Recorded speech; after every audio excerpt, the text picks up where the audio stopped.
National Geographic Traveler сэтгүүлийн анхны дугаарт эрт үгээгийн Монголыг мэдрэх үе, Монголыг монголоор мэдрэх 12 арга замын тухай бид өгүүллээ.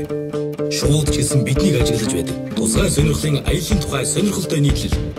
Хэнтийн рууны ноён өргөлд өвөл авирсан тэмдэглэл.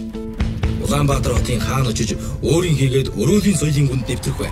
Таньдаг хотдоо таньдаггүй аялал хийцгээе. ЮНЕСКОгийн дэлхийн өвд бүртгэлтэй гайхамшгууд, бидний үл анзаарах гайхамшгуудыг нийтлэлж Жорж Стоун танилцуулж байна. 48 цагийн дотор Мадридад юуг үзэж юуг мэдрэх вэ? Ухаалаг аялцгаая. Өөр Дубайг өөр өнцгөөсний дорны Лас Вегасыг шинээр нэгээрээ.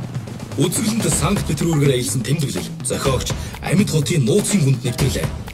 Улаанбаатар хотын зочид буудлууд аялал жуулчлалын компаниудыг танилцуулж байна. Дэлхийн сая хүмүүсийг нэгтгэсэн National Geographic нэгтгэцгээе.